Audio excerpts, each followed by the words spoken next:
Today, we're going to talk about specifically supporting patients who are navigating suicidality as part of their PMDD experience. Just a disclaimer, the psychoeducational components of this webinar are based on, my experience as a clinician and as a person who lives with PMDD. And the aspects of these approaches are based on, evidence-based, peer-reviewed clinical techniques.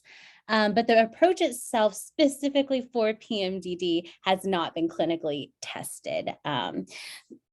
So I'm happy to answer any more questions about that. You will be seeing a lot of bits and pieces from the scientific research, though, on PMDD and PME. But just a little bit about what we're going to be talking about. So we're not going to go into depth about what is PMDD. We're all here because we know what PMDD is. That's what led us to this talk.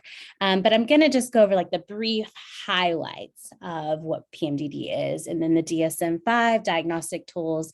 Then we're going to get into the symptom cycle, what seems to present at ovulation in the late luteal phase, and how that plays into, how that is impacted by hormone sensitivity and the polyvagal nervous system theories. And then we're going to get into specifically assessing for suicide risk, Joyner's interpersonal theory of suicidality, and then what do we do, right? We're sitting with someone who is experiencing suicidal ideation as part of their PMDD symptoms. How do we talk to them about it, and what do we do with the answers that we receive? So that's going to be a lot of our lecture time is going to be focused in on that suicide piece. And then we're going to go into Q&A. Jenni Kay, just to interrupt, you're not on presentation mode. Oh, I'm not? Hit slideshow. Yes. Oh, let's see. Screen sharing. Oh, just, okay. There now we go. That's better. Cool. There we go. Thank you. Sorry to interrupt. Cool. You're good. You're so great, Laura. Okay. So I'll make sure I can see everybody. So dysphoria, that's the most complicated word in this diagnostic label. It's a state of generalized unhappiness, restlessness, dissatisfaction, or frustration. But if any of you are living with PMDD, you know that hardly even scratches the surface of what the physical and mental experience of dysphoria is, right? Like we talk about it being a state of, feeling uneasy, unwell, but it is so layered and so complex to the point that some of us sometimes think about not even being alive anymore. That's how uneasy we feel. Cyclical hormone-based mood disorder, right? The symptoms start in with ovulation, and they subside a few days into bleeding.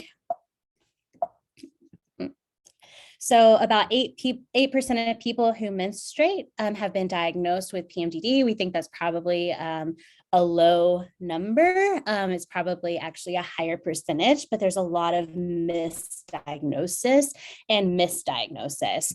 PMDD can affect anyone with a uterus.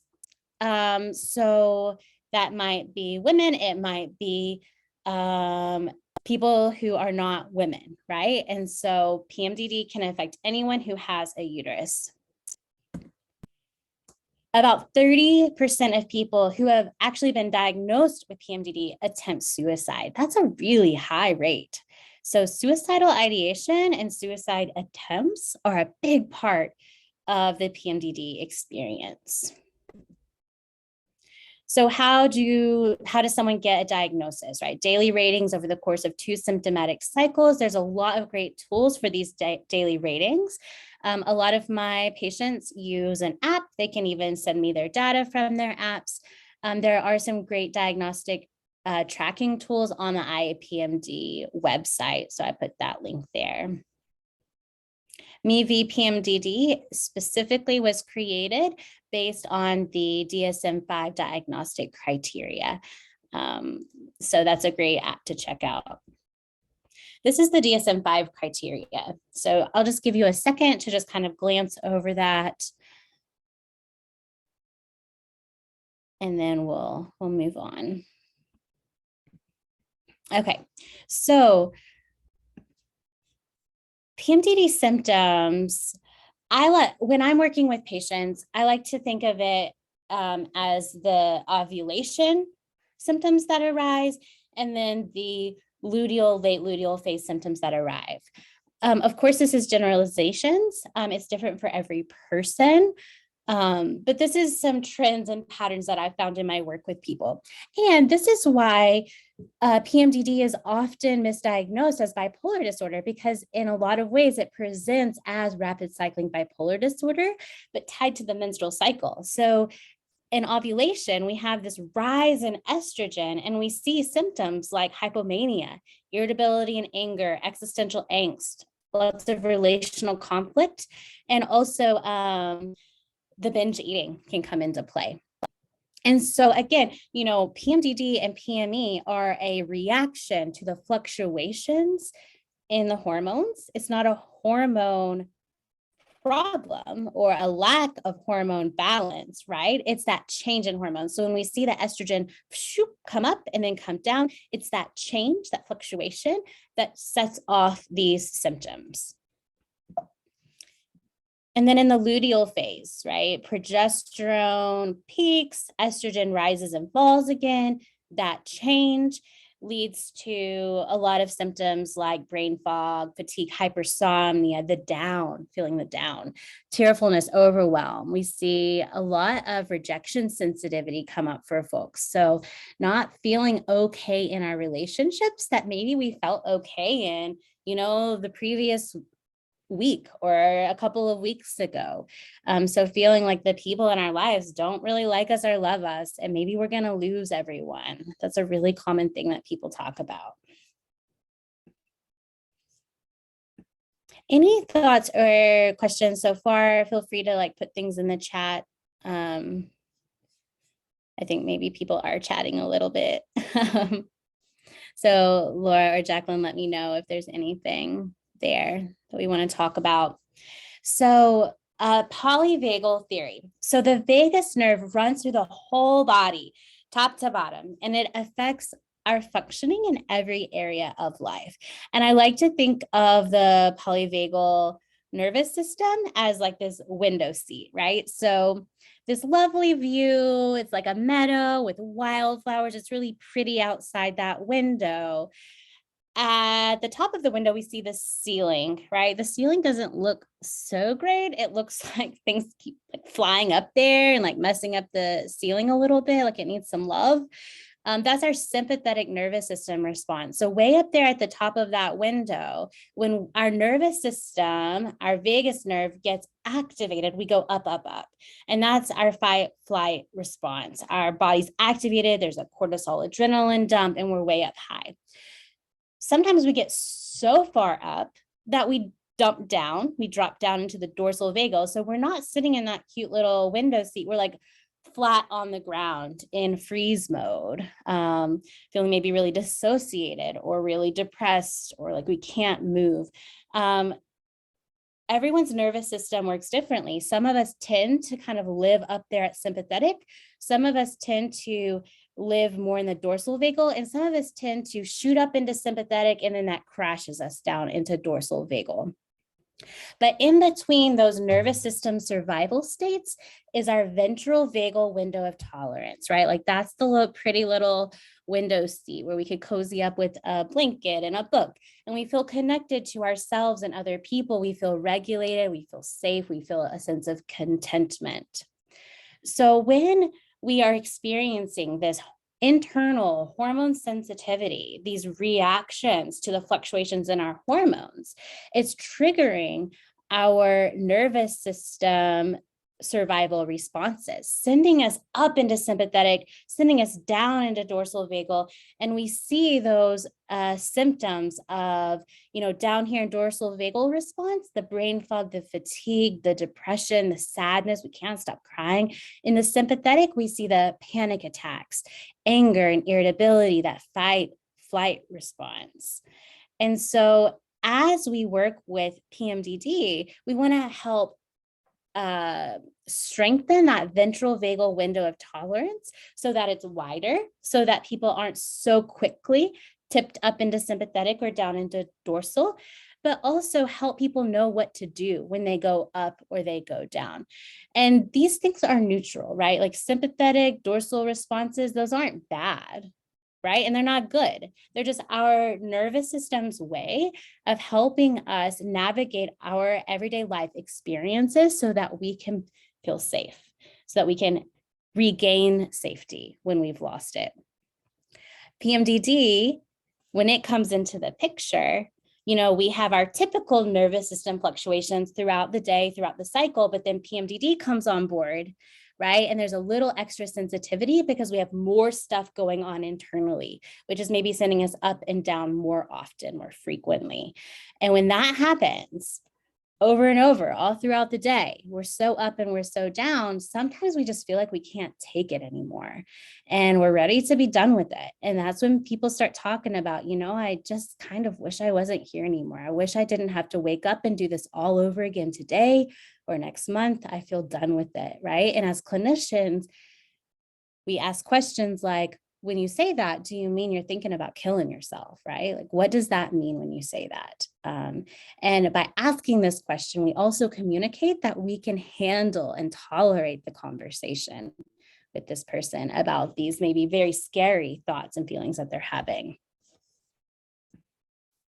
Any thoughts or questions about this polyvagal theory?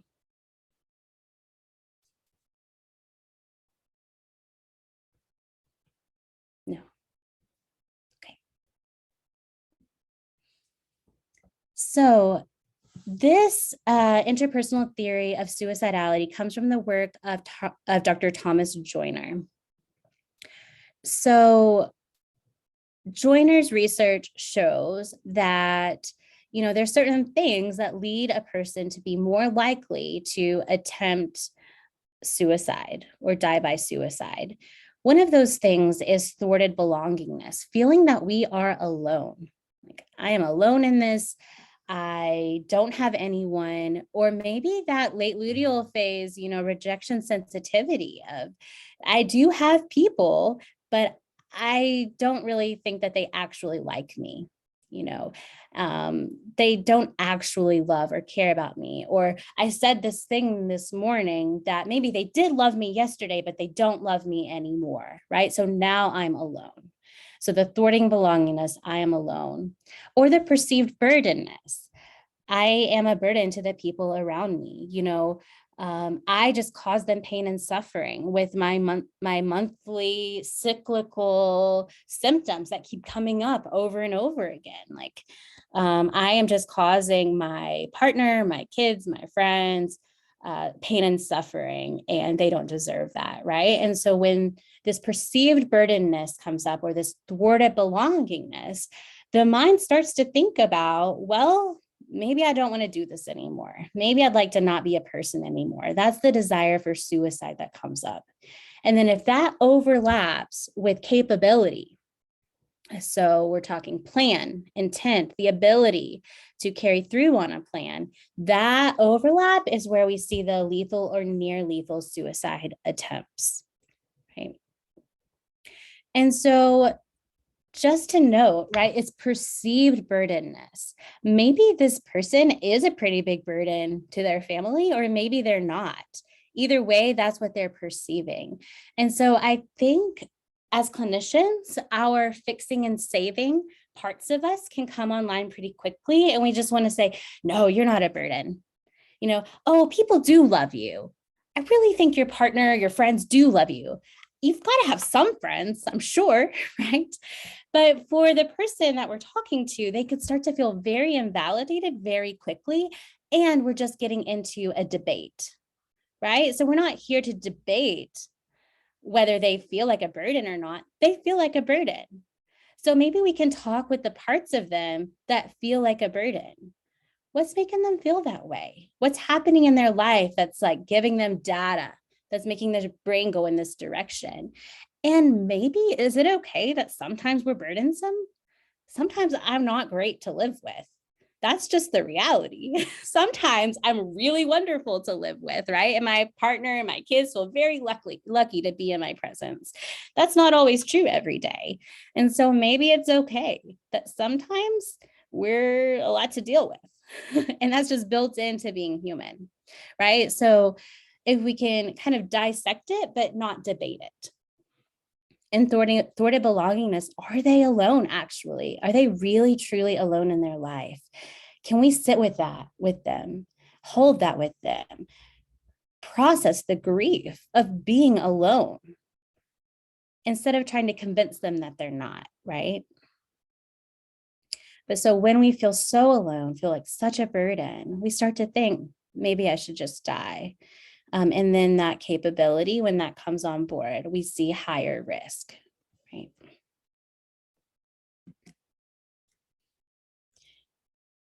So, right, that's a great theory to be aware of, but what do we do with it, right? So assessment comes from the Latin root that means to sit beside. So as clinicians, asking ourselves, what is our role in this person's life right now? And are we okay with that role? If I'm going to start asking this person questions about, do they feel like they belong? Do they feel like they have people? Are they thinking about dying? I need to make sure that I'm okay with sitting with the answers and being with this person in this very intense, maybe frightening conversation, right? And so we've got to check in with ourselves. What's my role here? Am I okay with it? And if I'm the therapist and this is where we're at in the conversation, how can I get okay with it pretty quickly so that I can be here well, right? So caring for our parts, right? So that we can be present with theirs. When I was working on a crisis line, I got a call one day and it just comes into your headset, right? Like you just have to start talking. There's not really an option. Right? So the call comes into my headset and I say my spiel, this is the crisis line. The first thing this person said when I answered was, I'm going to kill myself in 5 seconds, right? Whew, I feel that in my nervous system, right? My sympathetic response comes on. I'm like, oh, okay. They're going to kill themselves in 5 seconds. I have like 3 seconds to figure out what to say to this person, right? And so I have to notice, oh, I have a part that kind of came up that feels really scared. And I have another part that came up that feels like I need to save them as quickly as possible, right? And so I had to regulate my nervous system, come enough into that ventral vagal window of tolerance so that I could connect with them, right? So take a deep breath, regulate the nervous system, get the prefrontal cortex back online. And then I asked them, okay, glad you told me that. How are you planning to do that? Right. And their answer is, well, I was planning to use a butter knife. Like, okay, well, that's probably not going to happen in the next 3 seconds now, right? Like capability. Is a person able to kill themselves with a butter knife? That's going to be quite difficult. Now I'm starting to see it's not imminent, right?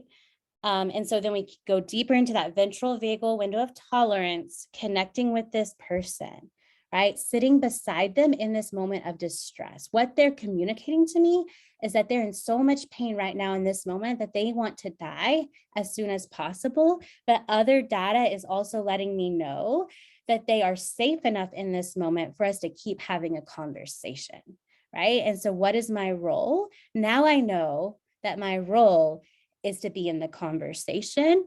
I don't necessarily have to call emergency services in this moment, right? I call my parts down so I can be present with their parts. So I ask, sounds like a part of you really wants to die. What's going on? What happened? And I also ask, is there anyone around? Are you all alone right now? They're like, no, actually, my parents are in the other room. Like, okay, that's helpful to know. Do you feel safe with your parents? Are they kind? Like, oh yeah, they're kind to me. And I actually asked permission to talk to the parents. The parents get on the phone. This person has high support needs, and the parents have made sure that all dangerous items are locked away. This person does not have access to anything that could actually physically harm their body, right? And so, right, the situation has changed. I now have a different, right, we can have a different conversation. We can talk about their pain and suffering. I know there's not imminent danger. But to get to that point, right, there had to be some self-regulation, looking at parts, also assessing risk. You know, I had to look at the capability, right? Do they have access and plan, and are they all alone? Those sorts of things. So these are my kids. One of my best purchases was these PJ Masks costumes. They like wear them like every single day. And they love being superheroes, right? Most of us have really loved being a superhero at some point in our development. And it is an enticing role to be a superhero.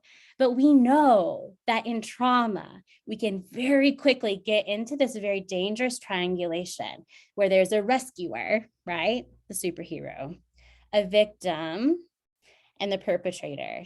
And that we can oscillate between these roles inside of ourselves and with other people very, very quickly. And as clinicians who are sitting with people who are talking and thinking about and attempting suicide, that role of rescuer is very enticing. But to go back to the root of the word assessment, it means to sit beside. It does not mean to swoop in with our fancy cape and save and fix. And actually that saving and fixing causes more harm than good. It doesn't actually help. So our goal is to notice that triangulation and shift into active presence. Okay. So these are the 4 facets of suicide risk assessment, again, based on Dr. Thomas Joyner's work. And this is the kind of the foundation for the work at the National Suicide Lifeline, which I was a training specialist there for quite a long time. So that's why these facets are kind of ingrained in my brain. So desire, which is I want to die, right? And when we ask about suicide, we ask about suicide. Are you thinking of killing yourself? Are you having thoughts of suicide, right? That's different than asking, are you having thoughts of harming yourself or hurting yourself, right? We got to be really clear about the question we're asking. And all the research shows that asking the question does not put these thoughts in a person's mind, right? Asking, are you thinking about suicide, does not make a person suddenly out of nowhere start thinking about killing themselves. And there are a couple of caveats to that when we're talking about children, right? Or we're talking with people with certain kind of cognitive disabilities. We want to be a little more cautious with how we ask about suicide. But in general, when we're working with adults, we ask very clearly and directly, are you having thoughts of killing yourself? So desire. And remember, again, that's the thwarted belongingness and the perceived burdensomeness are typically what often drive desire. Intent. So on a scale of 1 to 10, how likely is it that you would kill yourself? You know, 1 is things are really rough. I'm not feeling very great in life, but I'm going to make it through this. And 10 is I'm going to kill myself today or soon. And, you know, just ask them and see where their number is. And whatever number they say, can we start to understand like what that number actually means? So if they say a 7, I might say, you know, what lets you know that it's a 7 and not a 5? Or a 7 and not an 8. So I want to understand, what does 7 actually mean to this person? Right? Capability. So this is, you know, this is how I'm going to kill myself. Do they have a plan? Do they have access to means? And are there some other risk factors like previous attempts? And buffers. So I'm thinking about it. I maybe have a plan, I have some intent, but these are all the reasons I might not actually do it. So I want to know, what is holding this person to life? What is still tying them to being alive? And from a parts work perspective, I might ask questions like, it sounds like a part of you feels like death is really your only option at this point. You're so sick of the cycles of PMDD, and you're right in the luteal phase right now. You are in it and you're feeling it, and a big part of you thinks that you are just done with this. But I also sense that there's a part of you that's not ready to die, that wants to stay alive. How big is that part of you? Is it like 5% of you that wants to stay alive? And what does that part of you need? What's that part of you that feels like maybe staying alive is still maybe an option? What would that part of you miss, if you were to die? What's it most afraid of?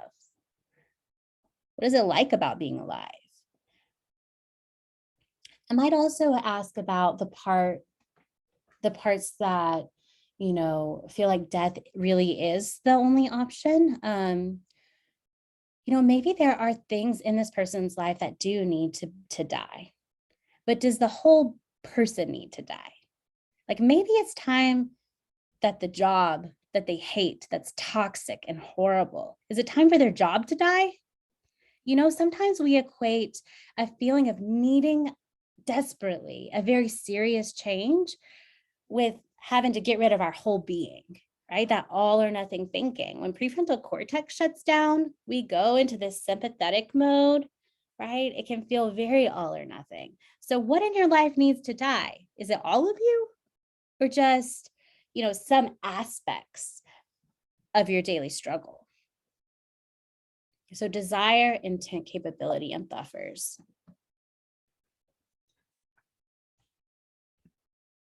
Yeah. And so then from the parts perspective, using the parts language with these questions.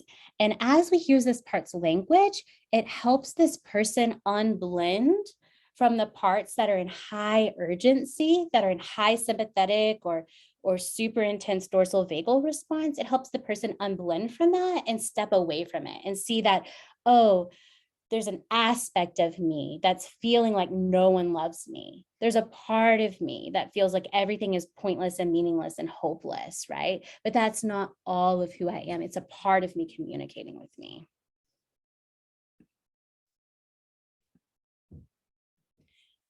And so safety planning with these parts, this is an experience, not a checklist, right? So when I was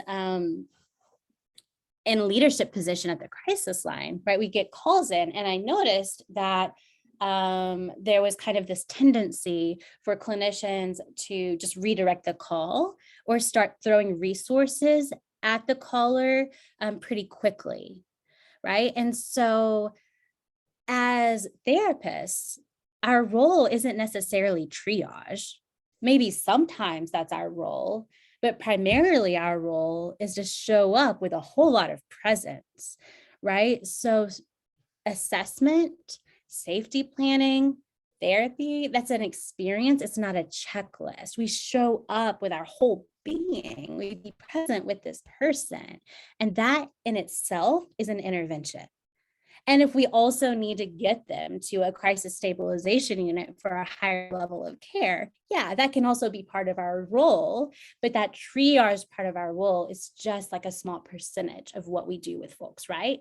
Like showing up and being there, offering that relationship, that itself is an intervention. And it really works at that thwarted belongingness piece, especially. So presence is the intervention, right? So when we do that assessment, desire, intent, capability, and buffers, right? So depending on where a person lands with this, they maybe have a desire, they're like an 8 or 9 on intent, they have a plan, and they have access to means, right? The next thing we do is figuring out how to support this person with their safety. So What do they have access to? Are there people around? Are they willing to get higher levels of support? What might that look like? Is there anything they want to live for today and tomorrow? And with my patients, we often kind of say this in a lighthearted way, but right, the ground rule, right, that I have with my patients is like, let's not make life-changing decisions until we start bleeding. And this is a big part of our safety planning. So life-changing decisions includes like leaving partners, leaving jobs, and it definitely includes dying, right? That's a life-changing decision. We can't really take that back. So we can make any of those decisions, maybe not the suicide, hopefully, but we can make any of those decisions after we start bleeding. Because we're going to be working with a whole different landscape, right? We need to start bleeding, let the hormones go down to their, low levels. And then we can start thinking about, okay, do I really need to leave my partner? Or was that, my luteal phase kicking up, right? And it sent me into that sympathetic response where I feel like I need to flee, even though I actually really like my partner. We have this really beautiful relationship. It's safe, it's loving, it's healthy. I don't actually want a divorce, So, right, no life-changing decisions until we bleed. And people usually laugh and also like deeply relate to that. And there seems to be some kind of like PMDD amnesia where we always forget how bad it is and we always forget that there's relief on the other side of it, right? So just having that kind of constant reminder of, menses will be better. So IAPMD folks have worked super hard on putting together these evidence-based treatment guidelines. It is based on all the science. So that is a link. I think you should be able to click it, but you can also just go to the website and look under the provider information. And this is the really structured evidence-based guidelines, including medication options, including therapeutic options, and it ranges from like SSRIs to, surgery. And so that's a good thing to check out. So I'm kind of giving you just a little bit of what I do in sessions with folks. But if you want like the very in-depth scientific guidelines, this is a good place to look. Especially for, folks who are prescribing, these guidelines will be very beneficial because it's all the medication stuff is in there laid out really well. I really appreciate this quote by Marsha Linehan, right? She founded DBT. Radical acceptance rests on letting go of the illusion of control and a willingness to notice and accept things as they are right now without judging. So maybe that sounds like, I feel like I'm losing it. Like I am not okay right now. I know I have PMDD, and that's likely contributing why I'm not okay right now. I know that I'm going to bleed in 3 days. Okay, how do I get from here to 3 days from now? That's it, right? Keep it simple. But acceptance that this is part of my life, that this PMDD disability is a part of my existence, and it's something I'm going to navigate through and recover through and live alongside. Instead of fighting it, right? And pretending that it doesn't exist. So what therapy looks like for me and my folks who have PMDD is a lot of trauma-based work. There's a high correlation of folks who have PMDD and PME and also have trauma. So I use a lot of EMDR and IFS-based parts work. And then there's psychoeducation with the patient and significant others. And so sometimes people will bring their partners into sessions and we'll do some menstrual cycle education.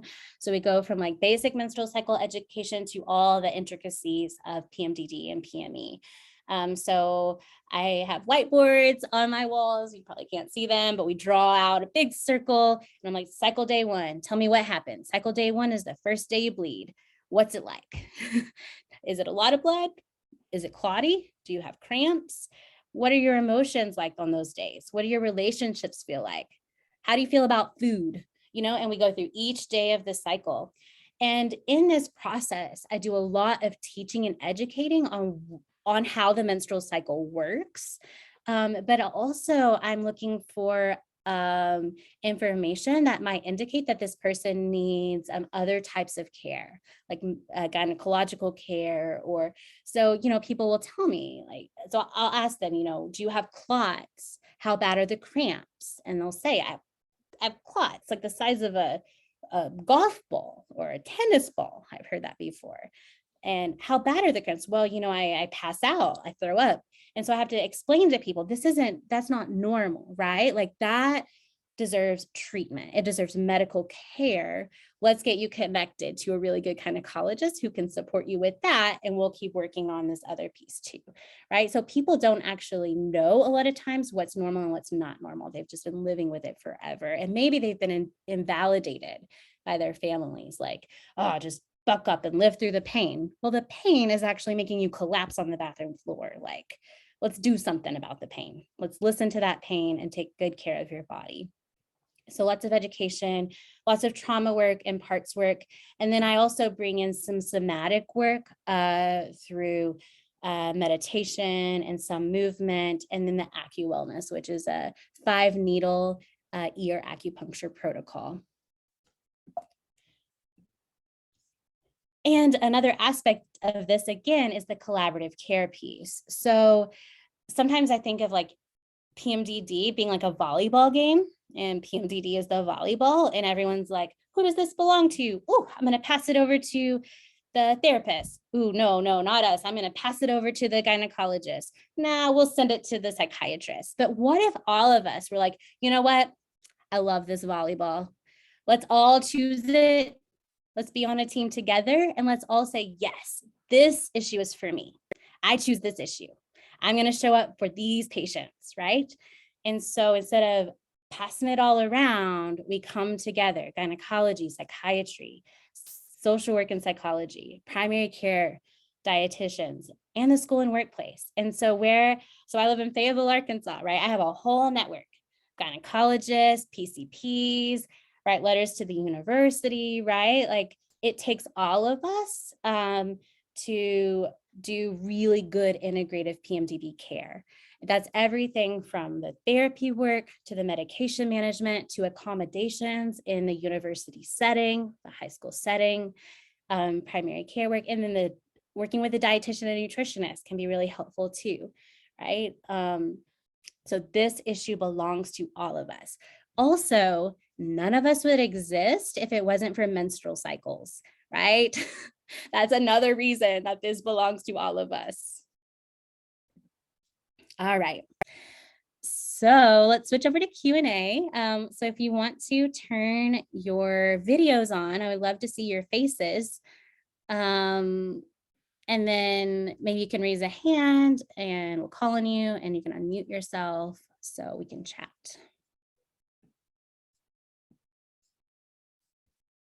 If we want, I have some questions banked from the chat to get us started. A great question that came up is, I'm a non-mental health practitioner who works with PMDD patients daily. Thankfully, most of my patients already have safety plans with their therapists, but often share suicidal ideation with me. Can you speak to the role of other types of professionals and strategies to assess risk and know when to connect directly to a mental health professional, a crisis support line, or emergency services? Yeah, absolutely. I'm really curious what profession this person is in. Whoever wrote it wanna? Do you want to tell me? I don't know. Don't know. Well, so regardless, right, like the thwarted belongingness is a really big piece here. And so one, we want to get really present with this person. And it's a very brave thing for a person to actually admit that they're having thoughts of suicide. And people don't usually just like walk into the office and sit down and just say that, right? They don't want to be a burden. So they're not going to say anything too intense or scary or frightening because they don't want to be too much for someone. And so one, we've got to make sure that we proactively ask the questions. Otherwise, we're not going to get the answers. And two, when someone actually does tell us, if we can just like really connect with them in that moment, let them know that we believe them, and maybe ask questions about, what got them to that place today, right? And then it's a question of role. What is your role? And so then the questions of how imminent is this threat? So that scaling question, 1 to 10, I think that's a pretty appropriate question for any professional. One is, I'm not feeling so good. Things are a struggle, but I'm going to make it through this. And 10 is I'm going to kill myself today or soon. And then really digging into what does their number mean, and that's going to help you know how imminent the threat is and what they might need next. So if it's high risk, like it's likely that they'll kill themselves today or soon, we're looking at stabilization, right? So maybe a walk-in crisis stabilization unit, I usually call ahead of time, and make that referral go really smoothly.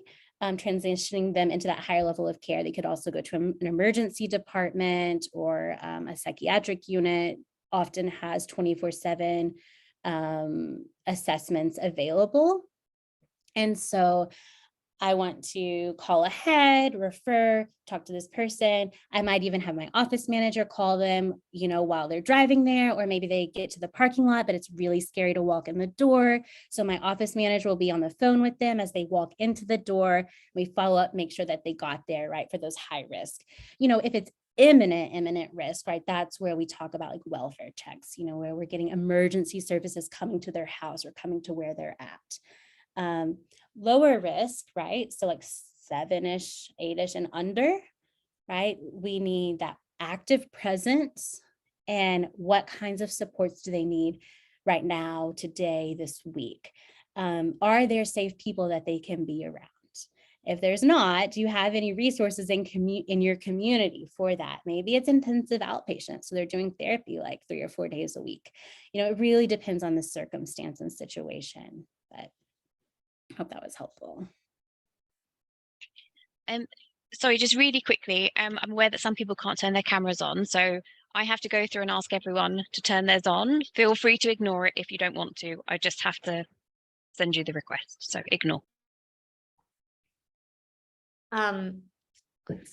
Well, I don't know if you're seeing Penny Shutt's comment in the chat that I'm a psychiatrist and I've seen some really untherapeutic assessments. And I absolutely love the way you speak about assessment and presence itself as an intervention. People don't want to be reminded of their coping strategies and safety plan when they reach out.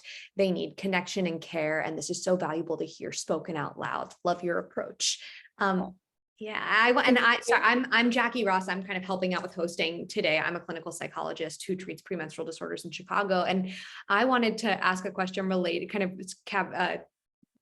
hopping off of Penny's compliment, which I totally agree with. I'm curious kind of is there a way to synthesize both, right? Is there a way to synthesize, right, that carrying connection and just being there and being safe and validating with potentially kind of offering gentle strategies without shoving them down someone's throat in a moment, kind of, yeah. Yeah, and so I think we all have our therapeutic techniques and approaches that we use.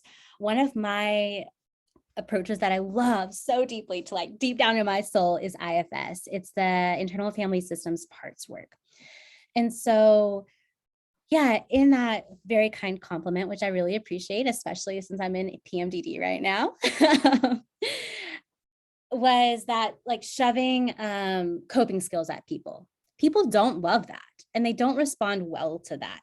Now, sometimes people will come into a session and they're like, okay, I had a panic attack on Saturday. We process it, talk through it, and they're like, how can I deal with that next time? When they directly ask me for those kinds of coping skills, we talk about polyvagal system, and then we write a list of what they can do when they're in like sympathetic or dorsal vagal, or when they're experiencing fight, flight, freeze, fawn, right? And so we get really strategic and clear, and we make a detailed list. And so one part of that is when our survival responses come up, we need to complete the cycle, right? So fight and flight, adrenaline, cortisol dumps through our system, our muscles contract and tense, our jaw tightens. We need to complete the cycle. It's like cutting a 2-year-old off mid tantrum. Their baseline changes. So the next time the tantrum comes around, it's just higher and higher. It's the same with our stress response, our trauma responses. So we've got to, for fight and flight, we got to do something physical to get that out of our body. For some people, that might be running a few miles. I don't really understand that, but that's great, right? For me, it's like shaking, flapping, wiggling. It might be going into your kitchen and cleaning, slamming some cabinets if it doesn't scare anyone, right? When we're completing the freeze response cycle, that can look like laying flat on the ground, putting a weighted blanket on us, rubbing our hands together, eating some food, drinking some tea. When it's the fawn response, that might be listening to that internal voice that's needing soothing and reassurance, and noticing how we're seeking that from other people, and then tenderly caring for that part that needs reassurance. So those are just a few coping skills ideas that I talk about with people, like really practical stuff, right?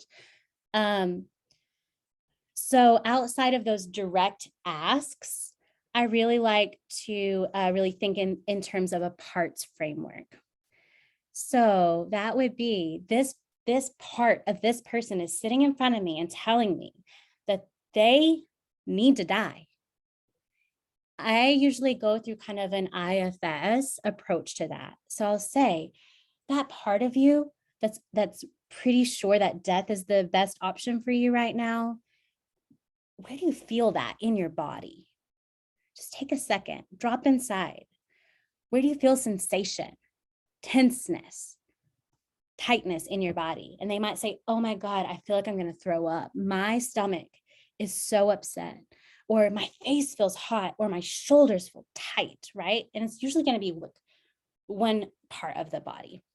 And then I say, okay, can you drop down inside there and just notice what you notice? Notice what is going on in there. What does this part look like? What are they doing? What are they wearing? You know, do they look like a shadow creature, or do they look like maybe you at some stage of your life? What do you notice? And they usually notice something, right? And so they might tell me, I don't know, it's like this person that's like all, frazzled, and their hair's crazy, and they're just like running around in circles. I'm like, oh, okay. Thank that part for letting us know what they look like. That's brave of them. Okay, I want you to like really drop down in there and ask this part of you, how old are they? Right? And so now we're seeing, with that question, we see, has this person time traveled? Because when we have trauma, which high correlation between PMDD and trauma, right? When we have trauma, some parts of us often get frozen in trauma time. And so maybe this part of them that feels very suicidal, maybe it's 4 years old, maybe it's 25, maybe it's 60, right? But we want to get to know more about this part, and then we can tend to that part's needs. And so IFS is, it's complicated and there's a lot to it. So this is just like a teeny like drop, but it's really getting to know the part.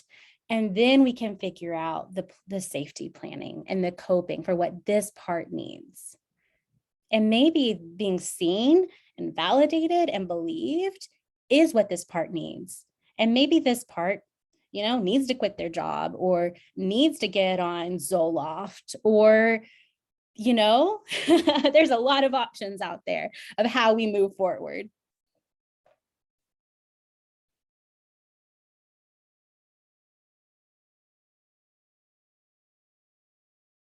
I love that. It reminds me of the kind of the Marshall Linehan idea in DBT of that I don't need to die right now. I need to solve the problem, right? When I want to die, there's a problem to be solved. I need to figure out what that is. I really liked what you said before about like, I need to end a part of me or a part of life. It's great. Yeah, I don't need to die right now. I need to bleed. We need to get the blood flowing, you know, but until then, right? Because we're waiting on biology. What are we going to do in the meantime? I'm still reading questions banked from the chat. Another one was, how does this apply to people who are in surgical menopause for PMDD? Have you had that experience of people who maybe didn't get the relief they were looking for in surgical menopause, and how'd it go? Yeah, Laura, I feel like you could talk about that better than me. Do you want to answer that? Sure, no problem. So I should say I'm in surgical menopause for PMDD myself. So I'm 5.5 post-op for myself.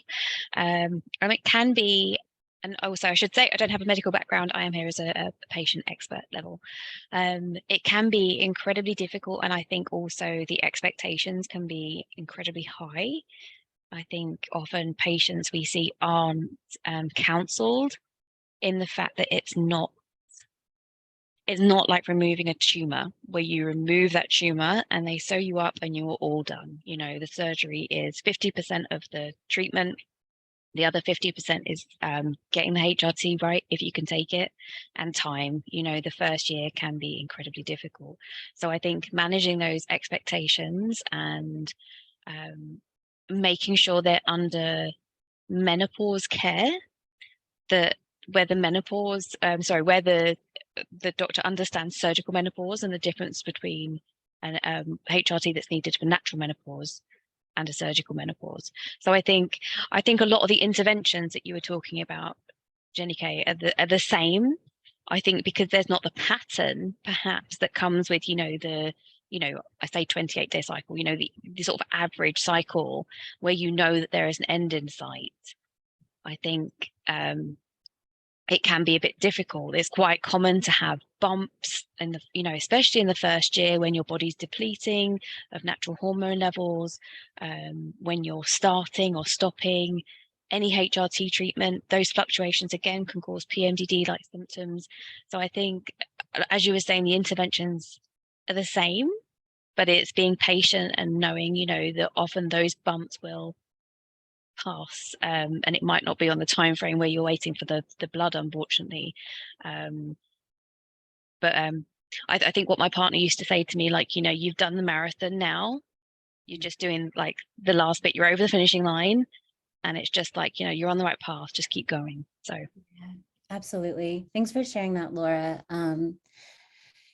Yeah, and when PMDD, the experience of PMDD is so severe that we're like regularly suicidal and need surgery, that means the PMDD was traumatic. There's trauma, PTSD from the PMDD, right? And so we get through surgery, right? Like get the physical elements of this taken care of.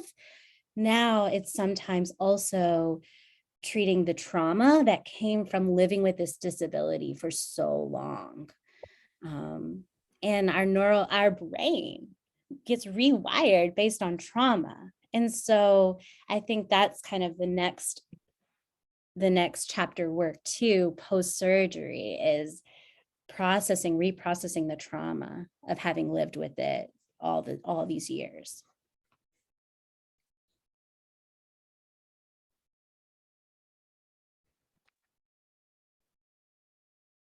Hi, so is it okay if I ask a question Please. right now? Okay. My question is for Laura, because it's regarding the surgical menopause.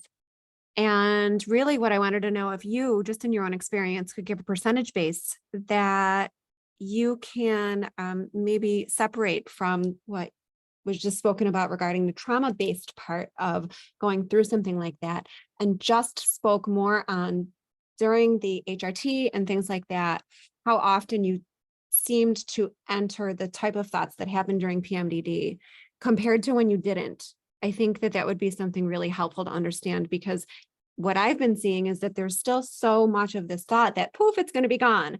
And number one, they don't think about the trauma, but they also don't think about that you're still regulating something and that you still kind of have this female cycle that doesn't seem to go away. Right. And so the level of that is what I'm unclear of.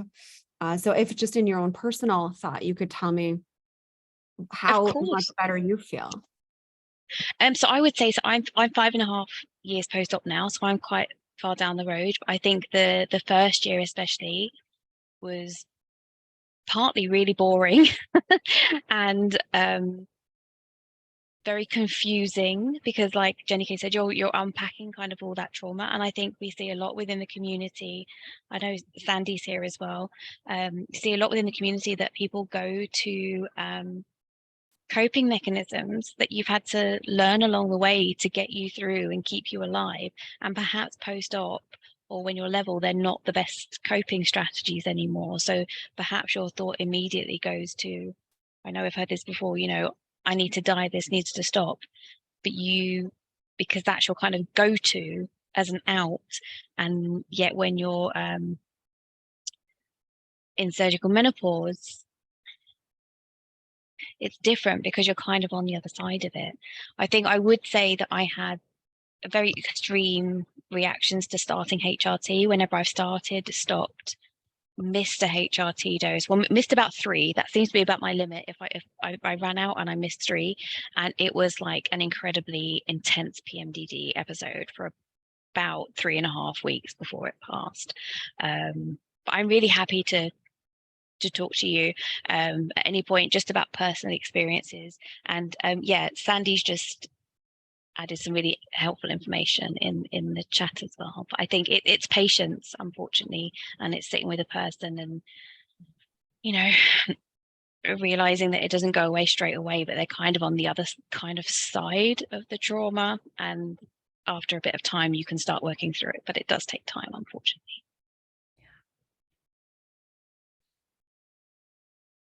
Other questions from the group?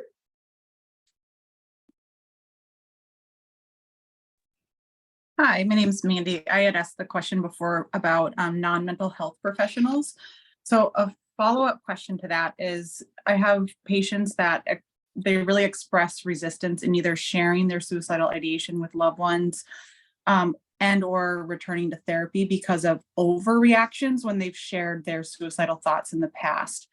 And so, you know, when I'm trying to not practice out of my scope and refer out and get them to a place of safety, they have a lot of trauma essentially based on their past experiences when they've actually shared it.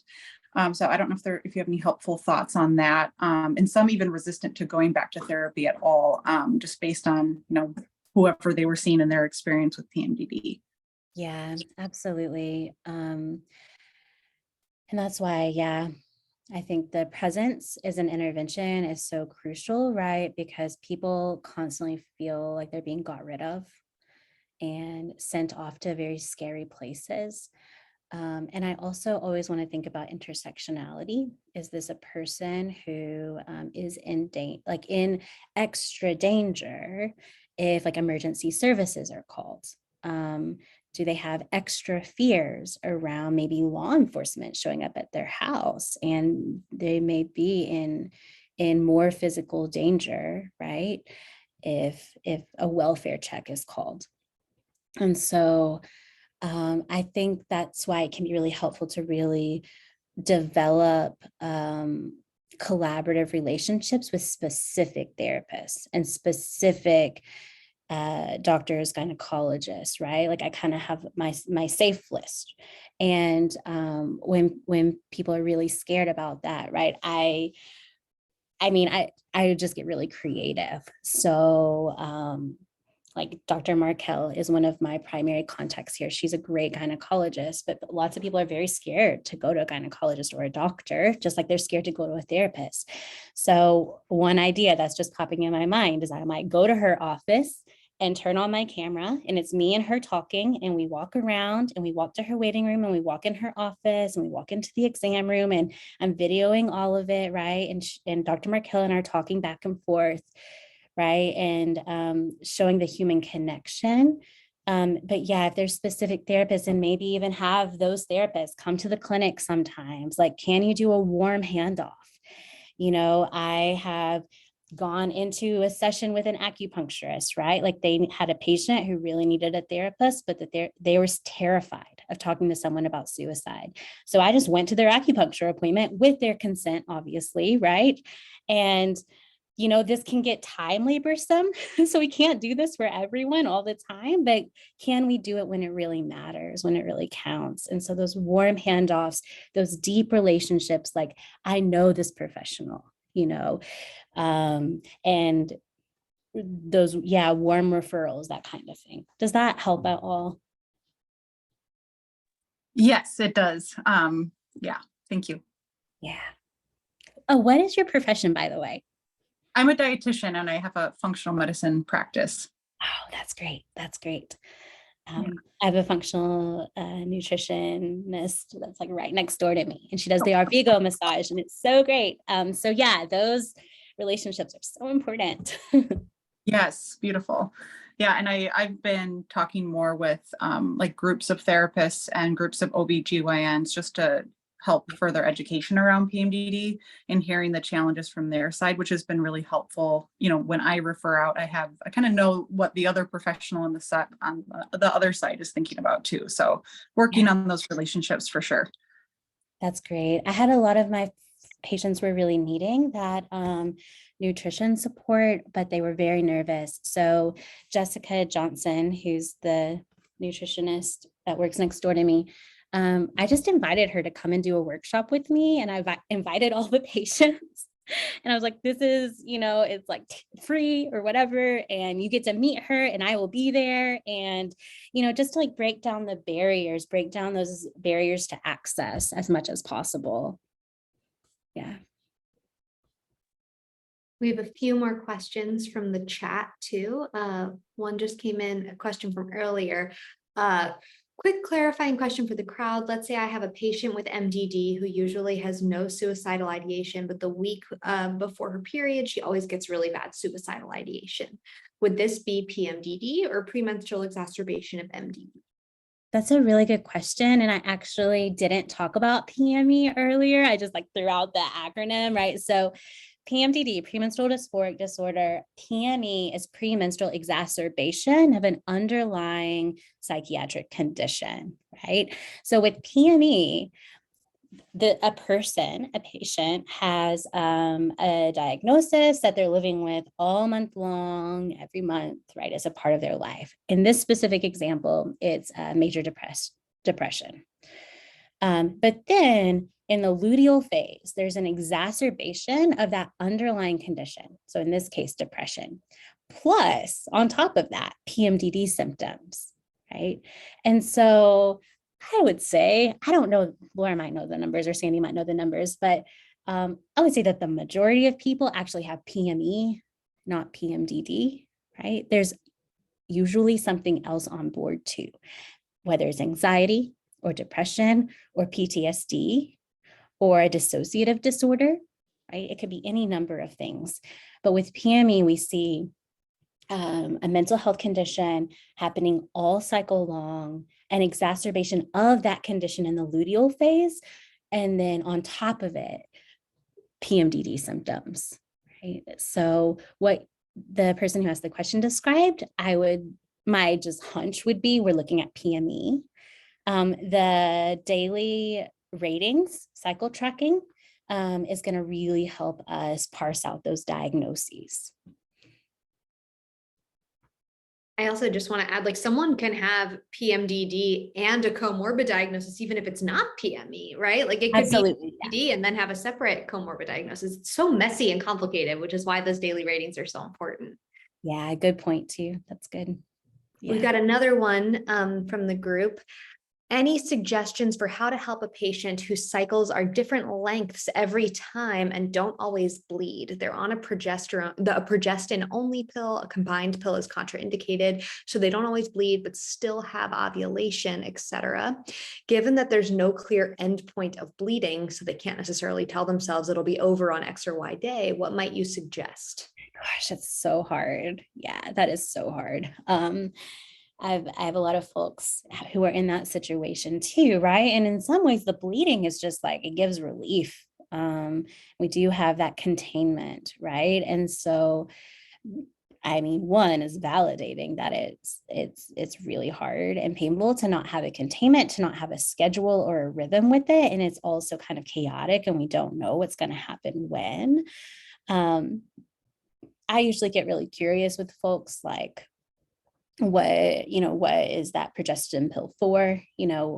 Why are we not fully having a cycle? Because sometimes in some cases, certain birth controls can exacerbate the PMDD, and people don't maybe know that. Maybe they were prescribed it when they were 13 and they've been on it forever, and it's actually making things much, much worse, but they don't realize, that that's a thing.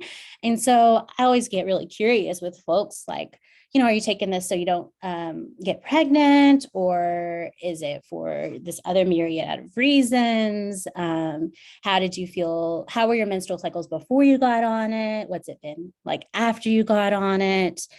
And then, that can get into the medical realm a little bit more. But if they need to be on this for whatever reason, right? Like they are opting into this medication for whatever reason, right? And we support their choice in that. It's having to work with that reality that there's no containment or clear schedule for the PMDD symptoms. And so getting kind of a clear picture about what else is going on. Is there trauma? Are there any other psychiatric conditions going on? Treating those aspects as best as possible, and then supporting them with those survival responses when this PMDD symptoms do pop up. So like, how are you managing that sympathetic response, that dorsal vagal response in the moment, because we can't necessarily plan for it. For all my folks who they do have a rhythm to their cycle, they know it's coming in 2 weeks. We do all kinds of preparation, like, okay, progesterone's going high, serotonin's going low. Let's stock up on all those delicious serotonin foods that are going to like help you get through this, right? And let's bring out the weighted blankets from the closet, and right, all that preparation. But maybe folks who don't have that rhythm, it's a different kind of like, maybe they just have their self-care survival box at hand at all times, and looking at, what else is going on in the picture of their life that can be tended to. I'm curious if anyone else has any better answers. I could use a better answer for this question.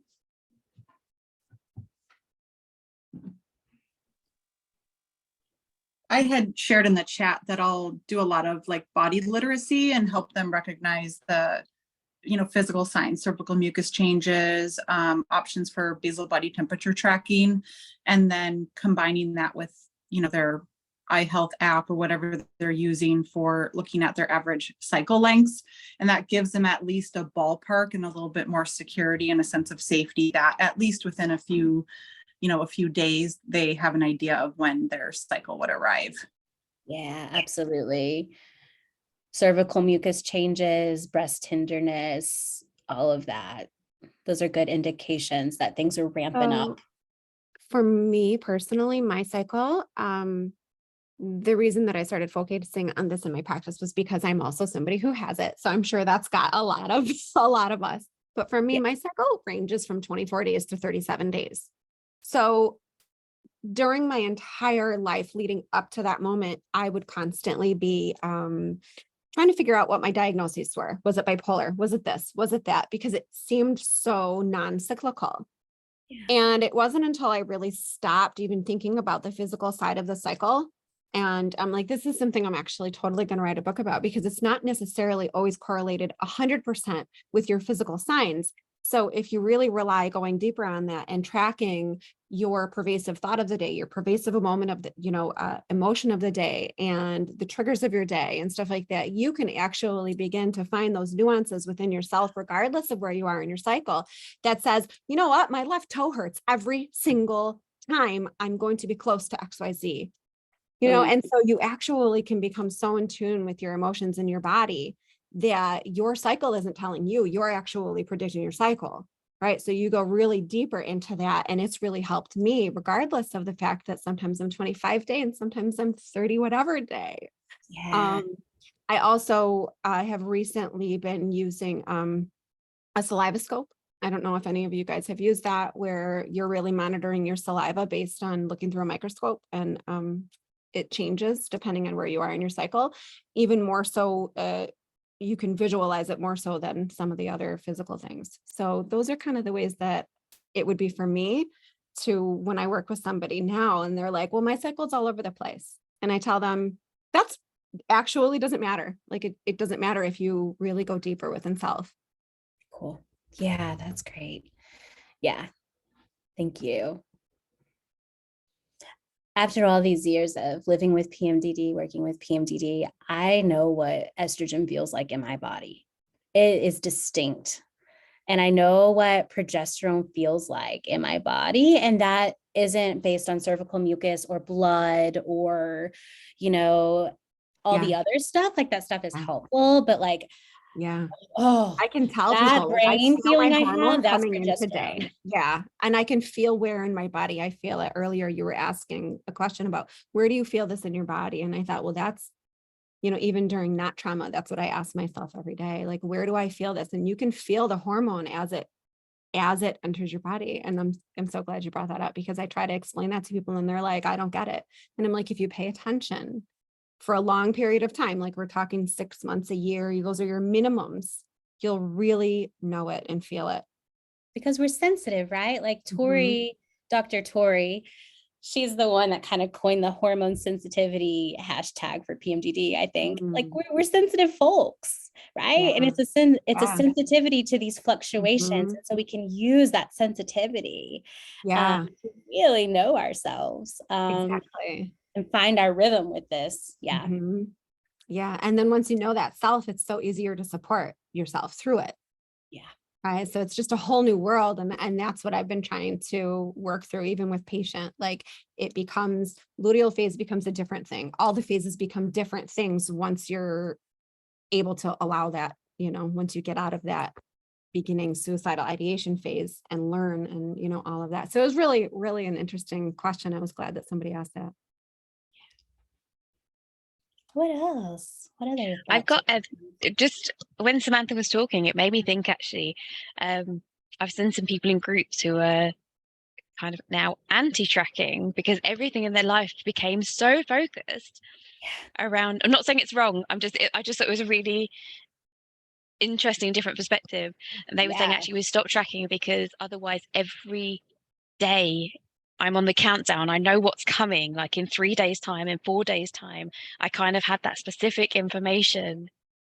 I know, and I remember doing the same. I remember thinking, like, I know in 4 days' time it's going to be at its worst. And it's just such an interesting balance, isn't it, between sort of having that menstrual literacy and understanding your body and not letting it override your life. It's a real fine balance. I think it's really interesting, but I think it's wonderful. I think there needs to be more body literacy all around.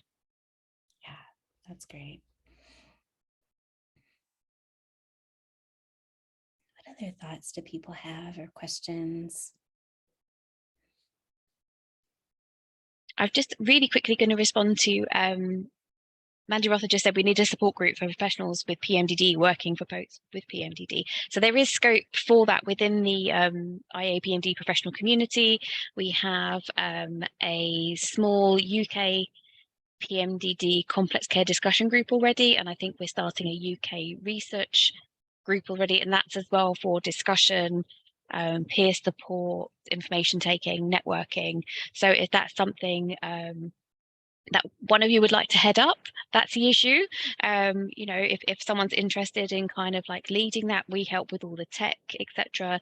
And then everyone who joins that is a member, or joins as a member. So if that's something you want to see, do let us know. Drop me an email, and we can make things happen for sure. It was supposed to be my job. I was supposed to do that, and I was really excited about it. But then I had another baby, and I got really tired. So, but it needs to exist. So if somebody wants to make that exist, yeah, that would be really great. I was gonna say, people are, see someone saying, can it be UK, US based? Is that something that US people can join as well? Yeah, it depends entirely who's running it and what they want the scope to be. You know, the UK one was specifically, they wanted it to be a group of about 15 people that they already kind of know and network with, who are interested in premenstrual disorders, who are treating them already, but some have different knowledge, and they wanted a place to come together for peer support to discuss complex cases, to sort of get ideas and bounce things around. So, you know, the community is there to kind of act as what the members need it to be.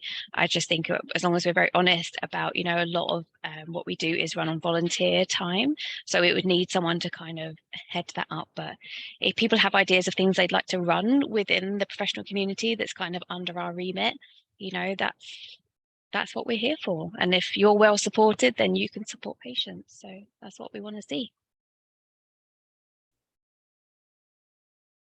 That actually brings up a question for me, for you, Jenni Kay. I'm curious, working with this population, given your own personal experience, and especially I think when we're working with suicidality, where there can be so many kind of crisis situations, how do you kind of take care of yourself in terms of burnout? Yeah, that's a great question. So I do have a somewhat diverse caseload. I don't only work with PMDD and PME, but I find that a high percentage of my folks have PME, you know, and then some folks PMDD. But so I work with PMDD, PME, complex trauma, and complex structural dissociation. So like dissociative identity disorder. And so there is a bit of variety, right? And then the therapeutic approaches I use, I've specifically chosen because one, I believe in them. And two, they're approaches that work with my neurotype and help me really mitigate burnout and compassion fatigue. So I am autistic. I have a diagnosis of autism, and I have PMDD. And so like EMDR is a really amazing evidence-based therapy, specifically for trauma. And it's not a talk therapy. So I love to talk, obviously, you guys can tell. But when I'm like having some autistic burnout, right, or depending on the day or lack of sleep, like making mouth words can be really difficult sometimes. And EMDR is an approach as a therapist where I don't have to have all the mouth words 50 minutes straight, 6 hours a day, because people are using the bilateral stimulation, and that gives me time to process. And I often actually knit during sessions or do some kind of like, I've been working on this snail.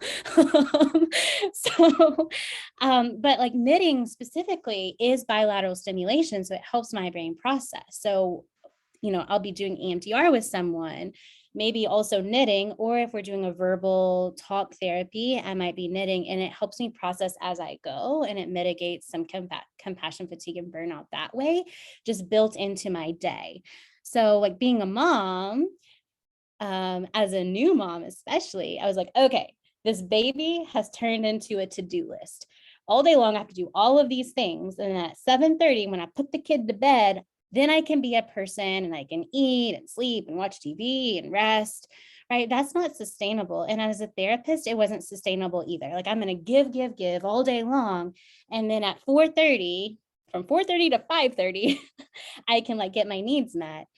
That's just, it doesn't work well. I can't do that. It's not sustainable. And so I've figured out therapeutic approaches and ways of going about my daily life as a therapist where I'm like putting the pleasure and play and relief into my work, right? So knitting during session, I'm like very human with my patients too. I sit cross-legged with no shoes on most of the time because that's what's comfortable to me, right? In therapy school, we're taught to sit like this and wear these certain clothes. And I'm like, oh, I feel like a robot.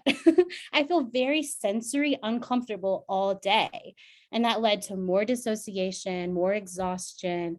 You know, now I have like a forever long wait list and I'm like sitting there in comfy clothes and no shoes and being myself. And it works for all of us, right? And I tell people I'm autistic and they appreciate it. So, you know, for me, it's like, how can you build it into your day? And then also, I have a small group consult of some really close therapist friends, and that's really important. You know, my tethers to IAPMD is really important to me. You know, I think we got to figure out like, what is our neurotype? What is our sensory landscape? And what does our nervous system tend to need throughout the day? And then how can we shape our work around that? You know, and then everyone thrives and benefits when we do that.